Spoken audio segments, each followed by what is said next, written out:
Buen día, estimados estudiantes.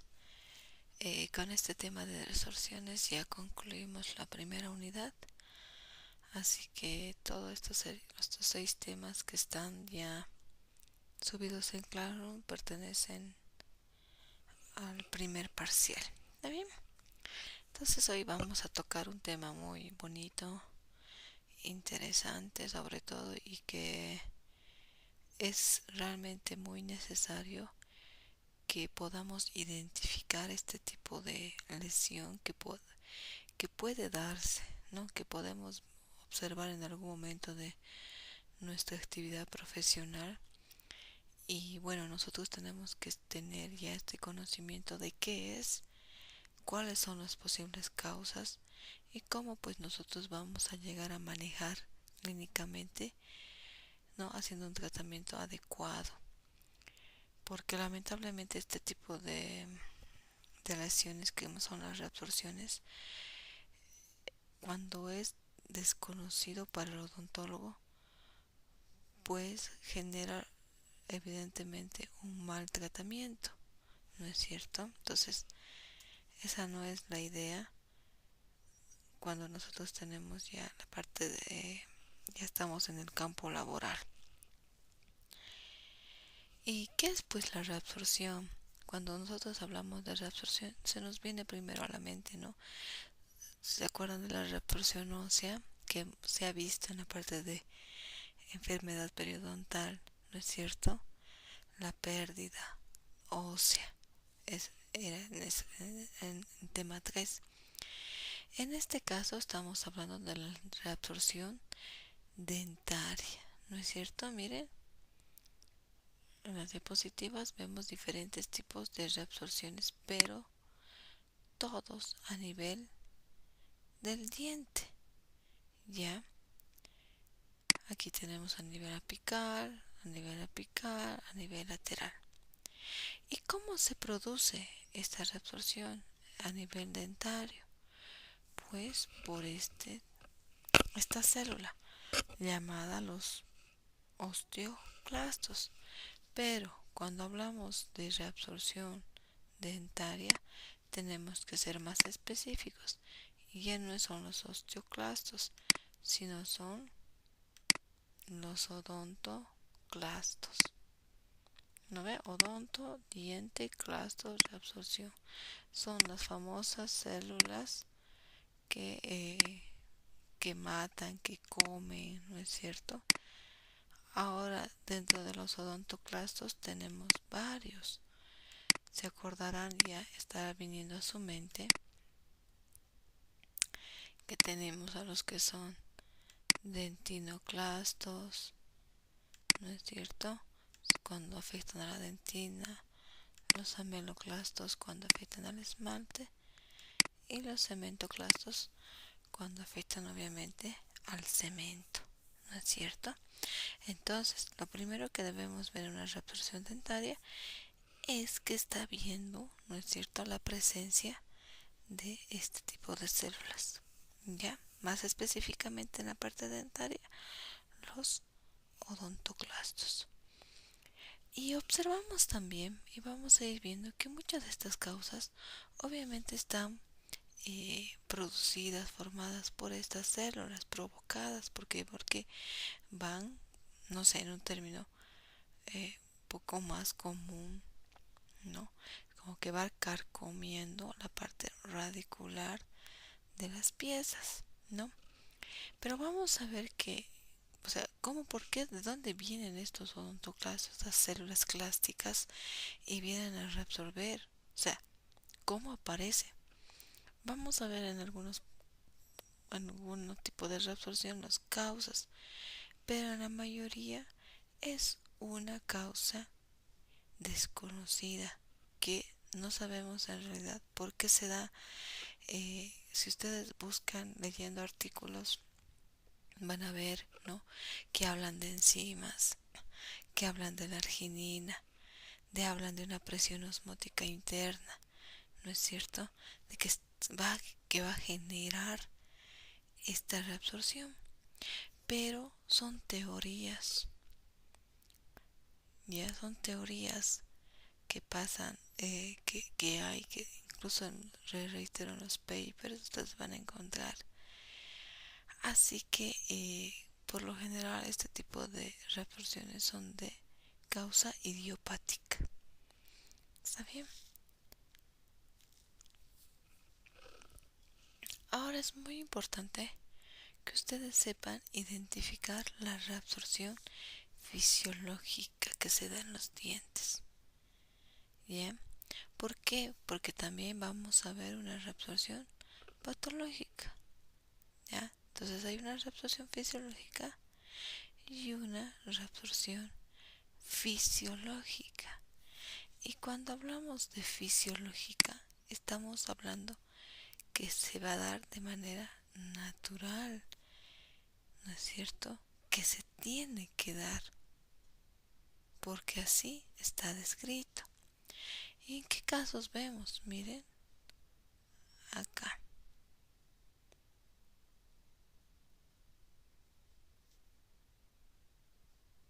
Entonces, la reabsorción fisiológica, como les decía, vamos a nosotros observar sobre todo cuando tenemos la presencia de una dentición mixta. En las denticiones mixtas es donde se produce la reabsorción fisiológica. Entonces ya todos me van comprendiendo que es en la reabsorción de los dientes temporales. ¿No es cierto? Que obviamente para que lleguen a erupcionar los permanentes, estas piezas temporarias deben salir o estar fuera de la boca, ¿no? Para dar lugar, y esa es la función, o sea, ya las piezas temporarias saben que deben retirarse en algún momento cuando ya los gérmenes de las piezas permanentes estén aproximándose, pues ya deben haber esa reabsorción y ustedes la conocen esa reabsorción como rizálisis, ¿no? Es una rizálisis que se está produciendo en las piezas temporarias para la erupción de las piezas permanentes. Miren aquí, están los premolares. Ya ustedes seguramente en la parte de odontopediatría van a ver la reabsorción, ese tipo de rizálisis sincrónica, ¿no es cierto? Y demás puntos van a poder observar. ¿Ya? Entonces, para que se les quede claro, esta reabsorción fisiológica, la llamada rizálisis, se da en las piezas temporarias.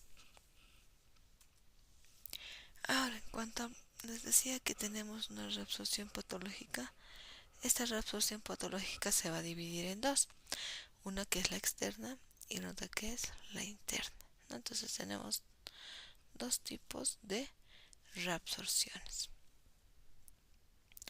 Aquí vamos a empezar, ¿no? Con la reabsorción interna. ¿Ya? Ahora, ¿cuáles son las causas para que se produzca este tipo de reabsorción? Aquí vemos, ¿no es cierto?, el esquema, la pieza dentaria, que obviamente, miren, ha habido una lesión cariosa y obviamente la eliminación. ¿Y qué es lo que ha pasado? Que ha habido comunicación con la pulpa. Entonces ustedes ya saben muy bien que cuando tenemos una comunicación directa con la pulpa, realizamos un tratamiento. La protección pulpar directa. ¿No es cierto? Eso es cuando aquí está la herida pulpar. Pero cuando no existe la herida pulpar, aquí está sellado. Pero nosotros sabemos que está próximo aquí la pieza dental, ¿no? La caries, todo. Y nos imaginamos porque vemos atrás luz rosadito que cualquier movimiento, o sea, con una cuchareta de dentina, con nuestra sonda o la fresa vamos a llegar a romper y vamos a ver la herida pulpar recién, pero no la estamos viendo, pues decimos que es una protección pulpar indirecta, ¿no? Ya sea en protección pulpar directa, en protección pulpar indirecta, o en el caso de que hemos extirpado esta pulpa cameral y ese tratamiento que se llama pulpotomía, ¿no es cierto? En estos tres casos que podemos llegar a realizar, ¿no? Producción pulpar directa, indirecta y pulpotomía, entonces se va a dar, puede llegar a darse una reabsorción interna. Entonces, ¿a qué se refiere con el término interno? Es pues que se va a dar dentro de la cámara pulpar. Ya es una reabsorción que se va a dar dentro de la cámara pulpar. Ya, entonces eso ya tiene que ser claro. Cuando hablen o me digan qué es la reabsorción interna, pues es la reabsorción que sucede, ¿no? Que se da dentro de la cámara o, o, o dentro del conducto, pero es por dentro de la pieza dentaria, por eso su nombre interna. ¿Ya? Entonces estamos viendo las causas, ¿no es cierto? Puede ser por esas tres causas que se dé. ¿Qué más? Miren, aquí vemos un lado labio hinchado, sangre alrededor de la pieza dental. Entonces, ¿qué sospecho? Pues que ha habido un tipo de golpe, un tipo de caída. Y más propiamente dicho, es cuando ha ocurrido un traumatismo, ¿no? Entonces, un golpe puede generar o desencadenar esta reabsorción interna. Lamentablemente, muchos pacientes no lo toman por alto esta parte, ¿no? Se golpean y les sale sangrecita, su labio es el más afectado, ¿no es cierto? Pero el diente está ahí, no se ha salido. Entonces, ellos no tienen la necesidad de asistir a la consulta. ¿Por qué? Porque es como una simple herida. Pero si este diente se sale fuera del alveolo, obviamente recién el paciente le va a tomar esa importancia, ¿no? Que debiera hacerlo al inicio. ¿Esto por qué es importante? ¿Por qué les estoy mencionando? Porque puede pasar que el paciente sufra este tipo de caída, accidente, pero como no ha ido a la consulta, pues dejó así la pieza dental. Y a veces ni siquiera se acuerda cuando viene a la consulta y por aquí no ha cambiado de color, una necrosis, no sé. Y nosotros tratamos de ver y hacemos preguntas, pero a veces no hacemos las preguntas apropiadas, ¿no? Que deberíamos hacerlo dentro de nuestra anamnesis, pero no lo hacemos. No decimos, pasamos por alto y el paciente también pasa por alto. Y entonces esta es otra causa de la reabsorción interna. Otra causa que también puede darse es por el famoso diente invaginado, ¿no? El diente que está dentro del otro diente puede llegar a generar este tipo de reabsorción, ¿no?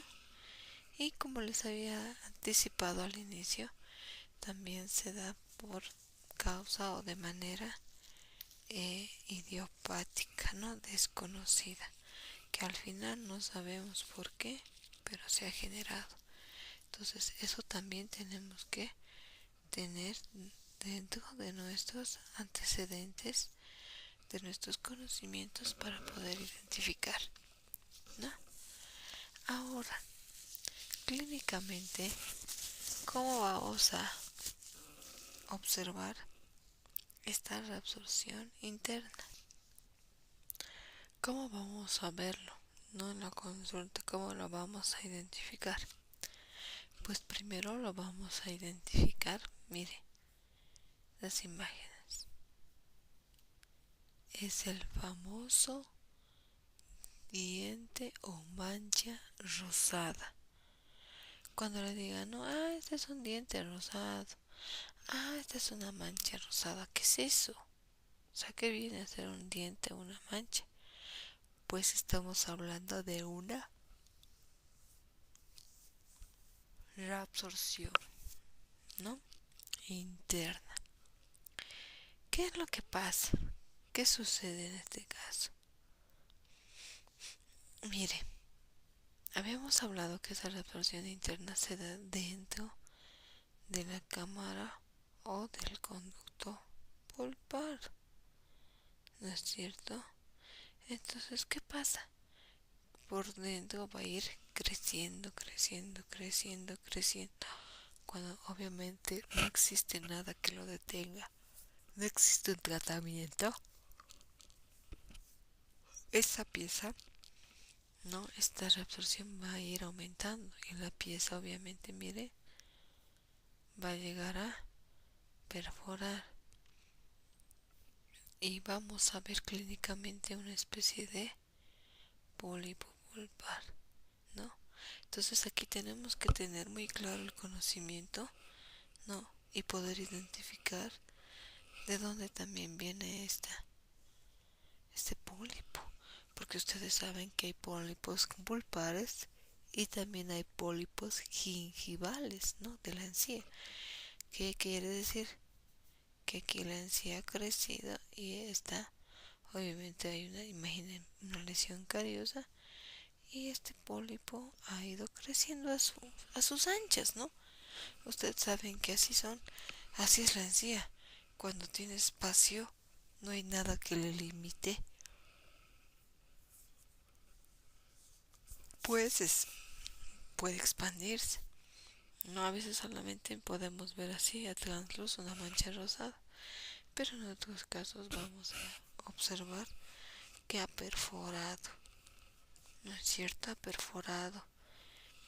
¿Y qué va a pasar? ¿Qué les va a decir el paciente? ¿Qué les va a comentar? Pues les va a decir que sangra, ¿no? Entonces que estamos frente a una hemorragia, ¿no es cierto? Pero eso sobre todo si la lesión apareció en cámara conducto y obviamente desemboca a nivel coronario. Pero cuando sea a nivel del conducto pulpar, nosotros obviamente no vamos a observar esa hemorragia, no vamos a observar ese pólipo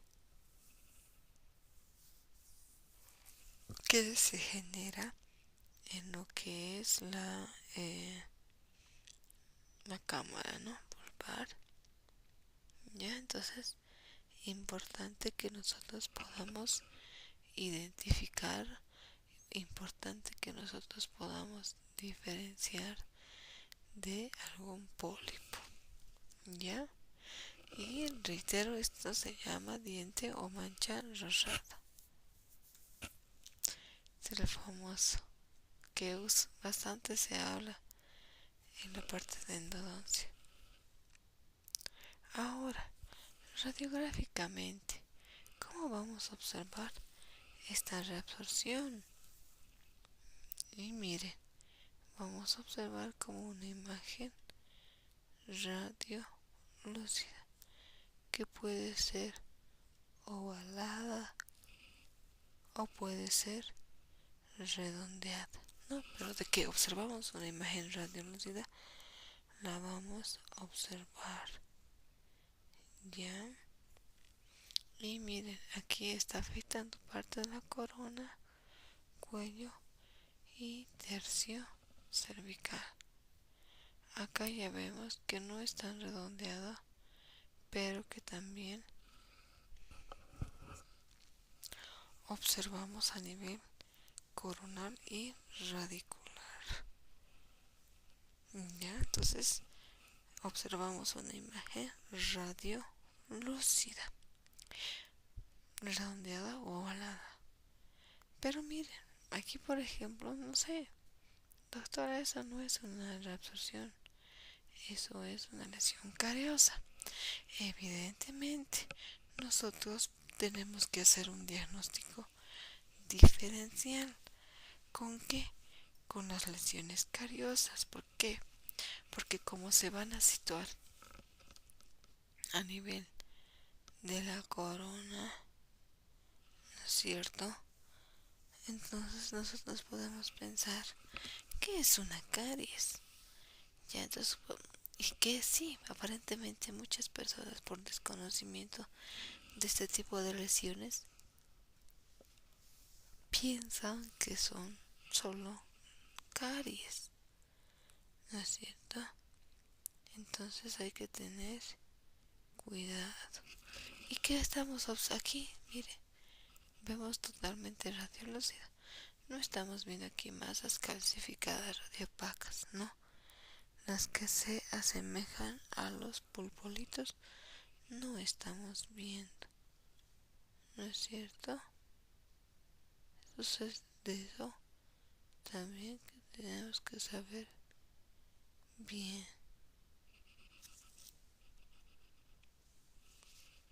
Ahí estamos viendo la secuencia de un tratamiento.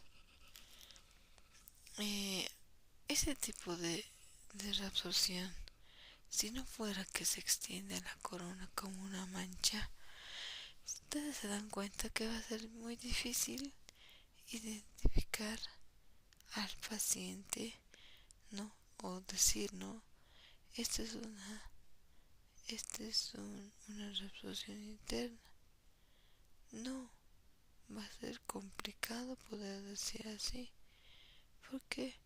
Porque a veces va a venir la paciente eh, y no, pues seguramente ha venido por esta pieza vecina, pero como nosotros estábamos ahí presentes, pues luego nos llegó a tocar el tipo de lesiones, ¿no? Y ustedes se preguntarán, ¿cuál es el tratamiento que debemos seguir?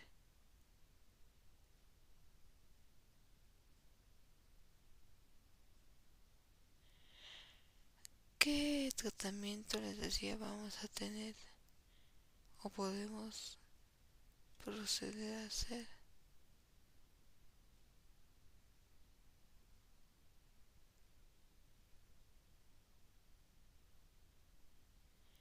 Aquí estamos viendo en esta imagen, ahí, perdón, ¿dónde está mi punter? Está dibujando. Aquí, miren, se ha identificado este tipo de reabsorción. ¿Y qué es lo que ha pasado? Se ha procedido a realizar un tratamiento endodóntico. Ese tratamiento endodóntico no tiene que ser realmente muy bien realizado por el especialista. ¿Por qué? Porque tiene que lograr uno que rebalse el material. Miren, ha rebalsado el material de agente cementante y obviamente está sellando este esta pared que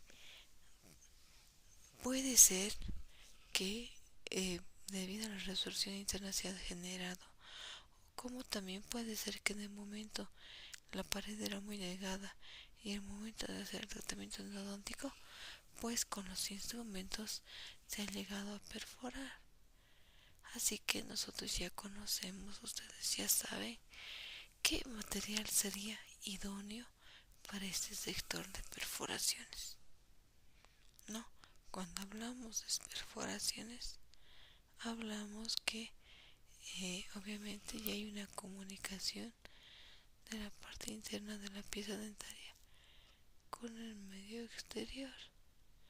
Entonces, como nosotros tenemos conocimiento de las características de los cementos que van a ir ahí específicamente, y uno es el MTA, no el agregado trióxido mineral, que puede ser muy efectivo por su alta solubilidad de no de no de que no va a filtrar nada de agua, nada de saliva. ¿Por qué? Porque como se le mete ahí, tiene un sellado hermético, ¿no? Pero para eso también ustedes dirán que al paciente tienen que explicar, tienen que hacerle dar conocimiento, porque de este tipo de reabsorción el tratamiento es muy reservado, ¿no? Dependiendo sobre todo a la extensión de los que es esta reabsorción, ¿no? Veremos si es muy delgado, si es ambas paredes. No vamos a poder sellar en todo lugar lo que es este cemento, ¿no? Ahora, ¿qué tratamiento también puedo hacer? Pues lo primero es, según las causas que están generando, pues eliminar las causas para poder tener un mejor y un óptimo tratamiento. Cuando hablamos de reabsorción interna, les decía, y vemos el tratamiento aquí, mire, esta es la parte esquemática. Es un esquema de cómo podemos hacer el tratamiento endodóntico, ¿no? Pero aquí está muy bonito porque aún tenemos grosor. Si bien en la pared, pónganse distal, haya generado la perforación, en la mesial no. Entonces hacemos el tratamiento endodóntico y con el material que lo extravasamos, ¿qué queremos generar? Pues reparación de este contenido, de este tejido alveolar, ¿no? Entonces ese es el principal objetivo, ¿no? Generar una reparación. Si aquí han intervenido los odontoclastos, pues quienes nos generarán este tipo de tratamientos de reparaciones, pues también son la parte del material que vamos a usar, del buen MTA. ¿Por qué? Si ustedes colocan simplemente hidróxido de calcio con mezclado con agua, pues sabemos que su solubilidad es muy baja, entonces fácilmente se va a llegar a disolver y no va a provocar esa hermeticidad que queremos generar, ¿no es cierto? Entonces, que tener cuidado con el tratamiento. Ahora, la otra reabsorción patológica, ¿no es cierto? Es la reabsorción externa. La reabsorción externa también tiene muchas causas idiopáticas. Ya puede ser que no sepamos motivo, otro puede ser lesiones inflamatorias que se van a dar alrededor del diente, ¿no es cierto? Y hemos visto en la enfermedad periodontal, también puede ser el uso de los brackets, ¿no? Por desconocimiento por parte del odontólogo, ¿no? ¿Qué es lo que pasa? En nuestro campo laboral, muchas personas, a veces por uno u otro motivo, no, no lograron hacer una especialidad, pero para ellos lo ven muy fácil hacer la parte de ortodoncia. ¿Qué es lo que dice? Mover dientes. Hay que pegar esos brackets y listo. Y no saben que no solo es pegar brackets, sino es evaluar bien, hacer un buen examen clínico, ¿no es cierto? Y obviamente tener los conocimientos con nuestros exámenes auxiliares, como es la radiografía o tomografía. Entonces yo sabré dónde colocar este bracket, qué tipo de bracket, qué funciones va a dar. Pero como les digo, a veces simplemente se coloca y que es lo que genera reabsorción radicular.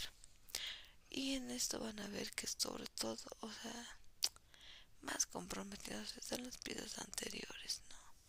Pero también se da en las piezas posteriores. Entonces hay que tener mucho cuidado. No pude encontrar una imagen donde el canino esté sufriendo una reabsorción. Esta es una imagen esquemática que la he tomado para poder explicar qué es la meloclasia.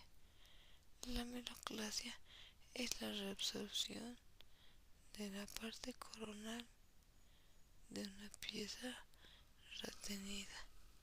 Entonces cuando hay un canino, un tercer molar, puede ser que en vez de que provoque reabsorción en las piezas dentarias, está provocando una reabsorción a nivel de la cámara vestibular del diente. Más específicamente, miren lo que es la coronita, ¿no? La corona. Entonces, ¿qué se llama? Eso se llama, esta patología se llama meloclasia, ¿no? Que es la pérdida de esmalte de una pieza dental. Bien, ¿qué más? Aquí estamos viendo el procedimiento para hacer el famoso reimplante, que si bien está dando muy buenos resultados, también está viendo resultados no muy óptimos, ¿no? ¿Por qué? Porque miren, un golpe, una caída, se ha salido el diente completito. Seguimos las normas de bioseguridad, haremos curetaje, ¿no?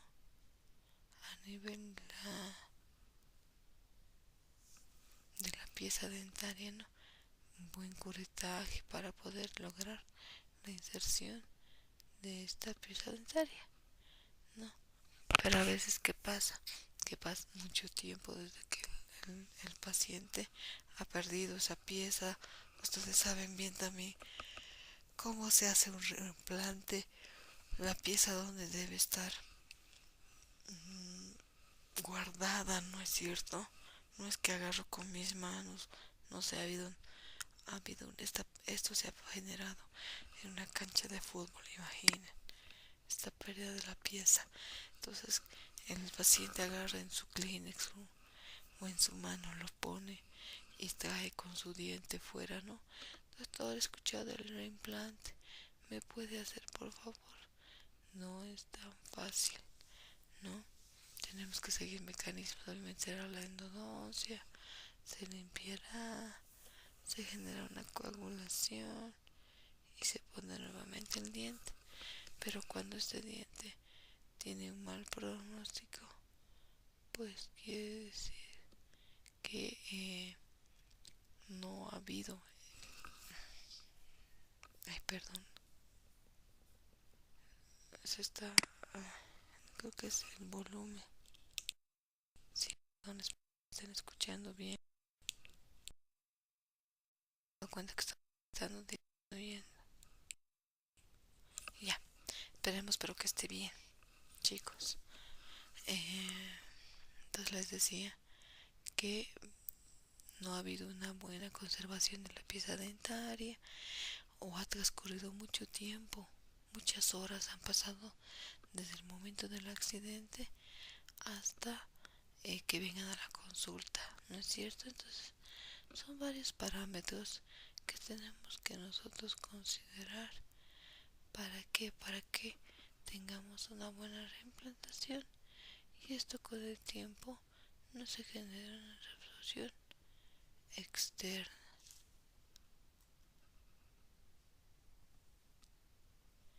Y cuando hablamos de las causas de la reabsorción externa, ¿no?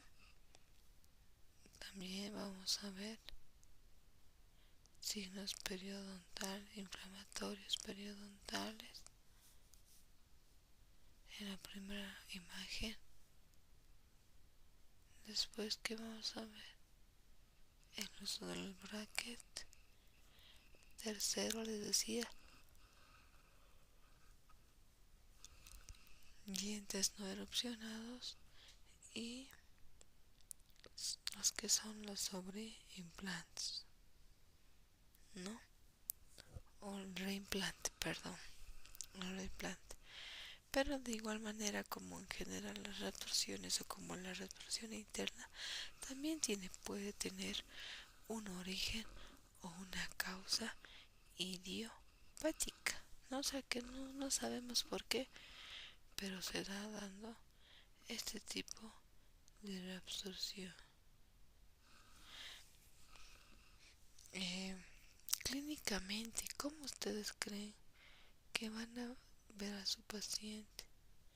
Pues a menos que sea un reimplante o un traumatismo, el paciente no va a venir y les va a decir, me duele, tengo una reabsorción creo interna en mi raíz.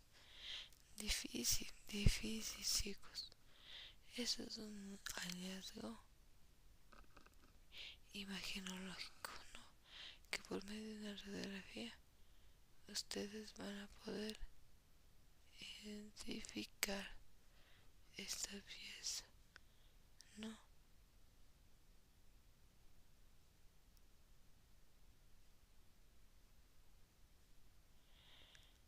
Todos ya tenemos lo que es las causas de la reabsorción externa. La parte clínica les decía son hallazgos radiográficos, porque es difícil que, eh, que el paciente, les reitero nuevamente, venga y les diga que está sintiendo dolor, tal vez en un mínimo porcentaje, pero así en la mayoría es difícil, ¿no? Que todos vengan, me duele por dentro, clarito, saquen radiografía ustedes, le duele porque tiene una reabsorción, no, va a ser difícil, ya. Entonces clínicamente no se observa. Radiográficamente, ¿cómo vamos a observar esta reabsorción? Pues mire,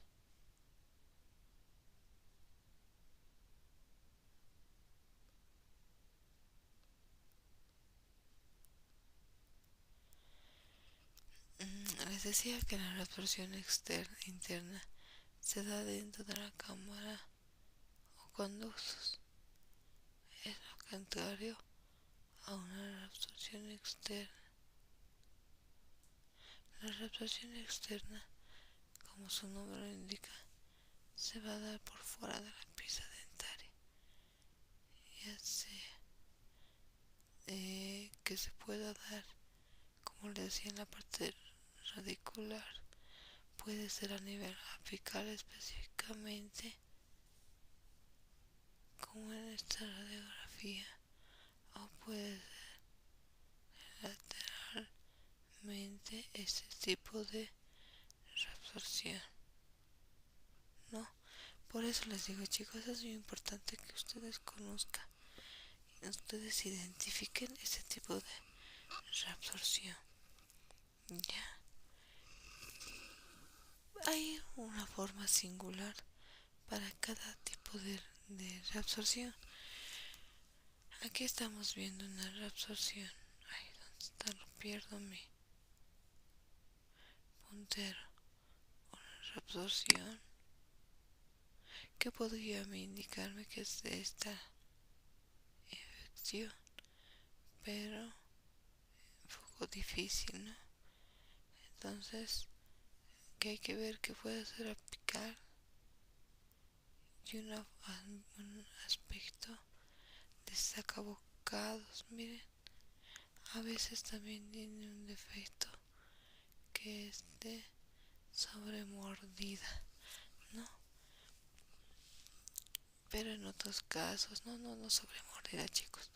O sea, en estos casos vamos a ver desmechado, desflecado. Aquí una especie. Parece que lo tengo más allá. Pero vamos a ver. Entonces usted les pregunta, ¿cómo identificas una reabsorción externa radiográficamente a nivel preapical? Que de manera eh, lateral, ¿no es cierto? Miren, en el lateral es un aspecto de sacabocado, mientras en el apical es desflecado. Y esas son las dos diferencias entre ver una reabsorción externa, lateral o apical. ¿Ya? El lateral se ve como un sacabocado. El apical se ve más con aspecto de desflecado. Ahora, este tipo de ya lo hemos visto como, bueno, nos va a mostrar una imagen radiológica, pero nosotros, ¿cómo podemos hacer nuestro diagnóstico diferencial? Porque ¿qué es lo que pasa? Yo aquí en esa primera imagen puedo pensar que es un quiste, ¿no es cierto? O es un granuloma o un absceso, pero no voy a pensar seriamente en que es un, una pieza, ¿no? O sea, un granuloma, un absceso. Entonces, ¿cómo nos vamos a poder identificar esto? Primero, pues por los bordes y contornos de su pieza, ¿no? Aquí imagínense, voy a ver desflecadito, así como cabellito desflecado. Diré, es una reabsorción externa. Veré eso acabocado apical ¿no? Esa es una reabsorción externa lateral, ¿no?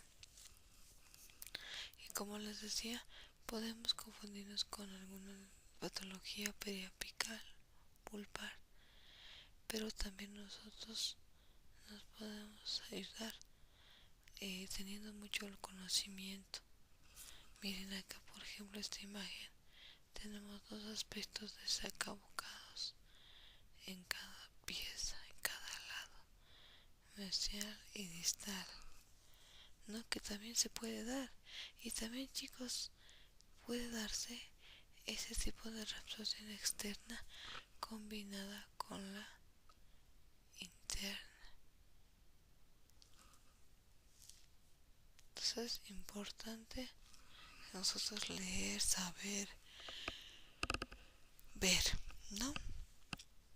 ¿Cuál va a ser el tratamiento para este tipo de piezas de reabsorción dentaria? Perdón, ¿qué tratamiento le darían ustedes a estas piezas, a este tipo de reabsorción? Pues primero vamos a eliminar el motivo o la causa de esta reabsorción. Pues no sé, tendrá un quiste, haré una enucleación primero. Tendrá bracket, quitaré los brackets. Será una enfermedad periodontal, pues, perdón, una periodontitis apical aguda, no sé, pues haré tratamiento endodóntico. Pero tengo que saber hacer al paciente, hacer conocer que voy a poner aquí un sellado periférico, porque imagínense, mire, cuando se haga un conducto, va a entrar la lima, va a entrar, tenemos que hacer un sellado, no periférico, un sellado nomás de la raíz, y decir al paciente que va a tener ciertos controles periódicos, pero que si hay una molestia o hay una lesión inflamatoria periapical, pues tendremos que realizar la extracción. Entonces, lo primero, eliminar la causa que está provocando. Segundo, haremos una buena endodoncia. Y tercero, haremos una muy buena química. Una extracción. No vamos a realizar una extracción. Entonces esos son los tres tratamientos posibles para una reabsorción externa. Y entonces con esto se da por concluida esta clase.